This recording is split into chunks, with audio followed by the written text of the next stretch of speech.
In a forgotten corner of town stood an old carnival, its rides rusting and its tints torn. Among the debris, a dusty puppet lay hidden, its face painted in faded colors, its glass eyes gleaming with an eerie sheen. One stormy night, a curious soul ventured into the deserted carnival grounds. Among the creaking rides and swaying tints, they stumbled upon the puppet. It sat atop an overturned box, its wooden limbs twisted in an unnatural pose. The visitor, intrigued by the puppet's eerie presence, decided to take it home. Little did they know, this puppet was not an ordinary toy. As soon as it entered the new home, strange things began to happen. At first, it was subtle, whispers in the night, shadows dancing where there should be none. The puppet's painted smile seemed to widen when no one was looking. Then came the voices, soft at first, like distant echoes in an empty room. The puppet's mouth moved on its own, words forming on its painted lips.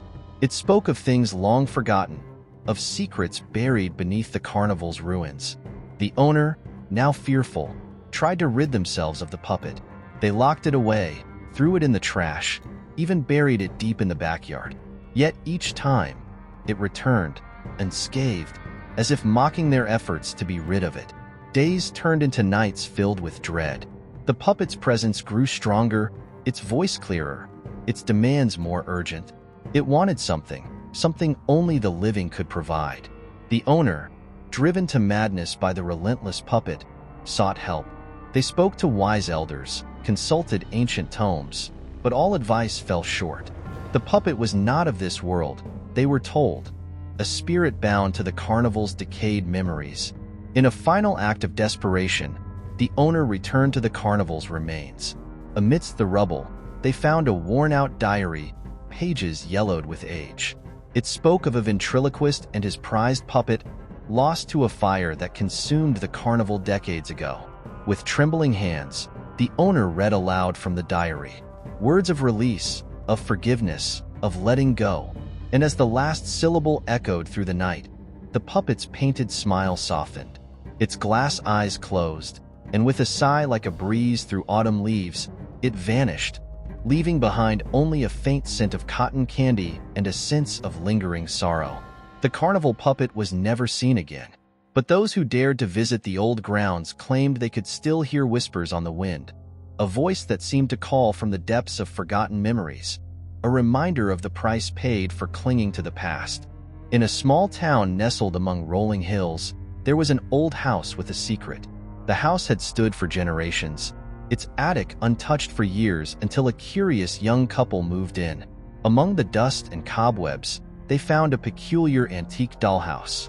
The dollhouse was a replica of the house itself, intricate and detailed down to the tiniest window panes. Inside were dolls that resembled the family, father, mother, and their young daughter. At first, the couple found it charming, a nostalgic relic from the past. But soon, strange things began to happen. They would wake up to find the dolls in different positions than where they had left them. The father doll might be sitting at the miniature dining table, holding a tiny fork as if eating an invisible meal. The mother doll would be standing by the miniature fireplace, its tiny flames painted with unsettling realism. Even more unsettling, the doll seemed to mirror the family's daily life. If the mother burned her hand while cooking, they would find the mother doll with a tiny bandage wrapped around its hand. If the father received bad news at work, they would find the father doll slumped in a chair, its miniature newspaper with headlines eerily reflecting their own reality. As days passed, the events inside the dollhouse took a darker turn. The family began to notice that the scenes enacted by the dolls were not just reflections of their lives. They were twisted, distorted versions. The mother doll would be found standing at the top of the miniature staircase, staring down with blank eyes as if contemplating a fall. The father doll might be holding a miniature knife, its blade dulled but the intent clear. The daughter doll, once innocent and smiling, began to change the most. Its porcelain face started to crack, revealing a darkness beneath. Its once pristine dress would be torn, its tiny hands clenched in unnatural poses. Terrified, the family tried to ignore the dollhouse, but its presence loomed over their lives like a malevolent shadow.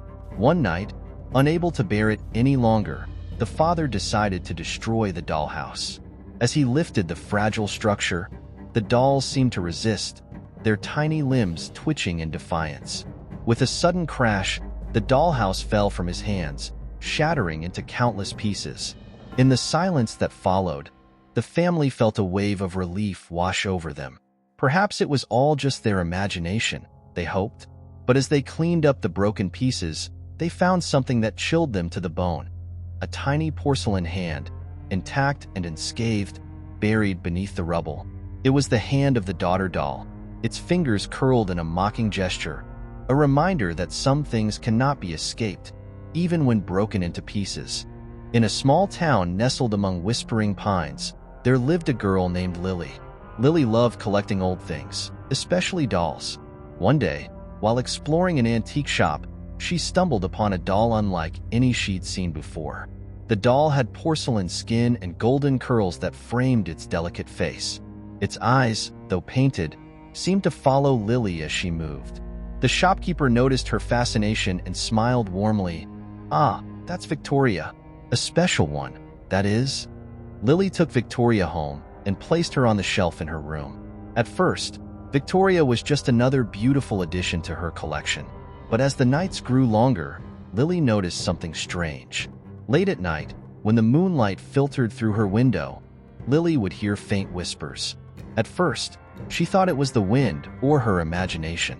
But the whispers grew clearer, as if someone was speaking softly right beside her. "Watch out," the voice would murmur. "They're coming." Lily would bolt upright, heart pounding in her chest, only to find Victoria sitting innocently on the shelf, her painted lips curved in a serene smile. Lily began to feel uneasy, but she couldn't bring herself to get rid of the doll she had grown so fond of. As the weeks passed, the whispers became more frequent and unsettling. Victoria seemed to predict events before they happened. One evening, as Lily was walking home from school, she heard Victoria's voice echoing in her mind, "Don't go down Maple Street tonight." Curious and afraid, Lily avoided Maple Street. That night, she heard from a friend that there had been a robbery there, just moments after she would have passed by. The doll's predictions saved Lily from danger more than once, but they came at a price. Victoria's whispers grew darker, filled with warnings of accidents and tragedies that would befall those around her.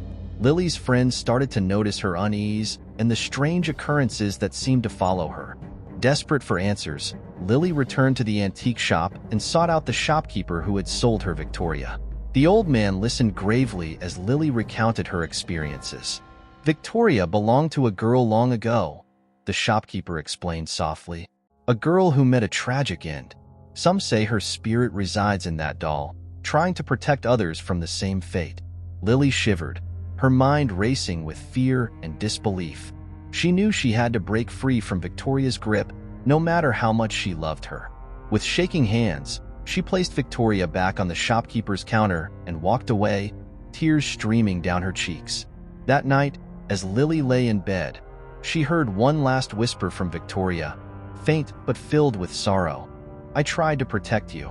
Years have passed since then, but Lily still remembers Victoria and the haunted whispers that changed her life forever.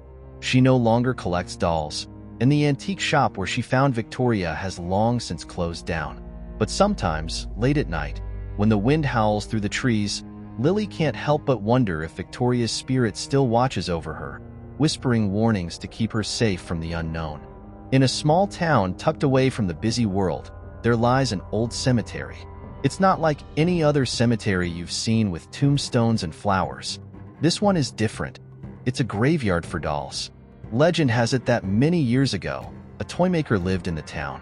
He was a skilled craftsman who made beautiful dolls for children, but not all his dolls were loved. Some were flawed, with broken limbs or cracked porcelain faces. These imperfect dolls were cast aside and forgotten. Instead of throwing them away, the toymaker buried them in a secluded corner of the cemetery. Over time, the dolls accumulated, forming an eerie collection among the overgrown weeds and crumbling tombstones. Local children whispered about the doll graveyard. They dared each other to go near it, especially on moonlit nights when the shadows played tricks. Some said they heard soft whispers coming from the ground, as if the dolls were trying to speak. Others swore they saw the dolls' eyes blink or their heads turn slowly to watch passers-by. One boy, Tommy, was particularly curious. He was known for his bravery and often boasted about not being scared of anything.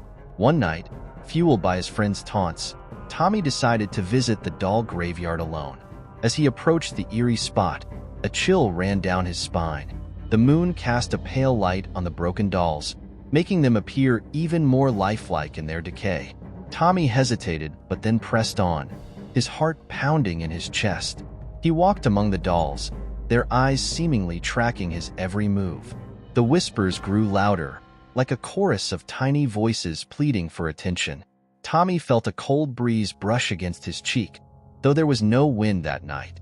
Suddenly, he stumbled upon a doll unlike the others. This one looked almost new, with glossy hair and bright blue eyes. Its porcelain skin was smooth, untouched by time. Tommy reached out to touch it, his fingers trembling. That's when he heard a voice, soft and melancholic. "Play with me," the voice whispered, sending shivers down Tommy's spine. Startled, Tommy stepped back.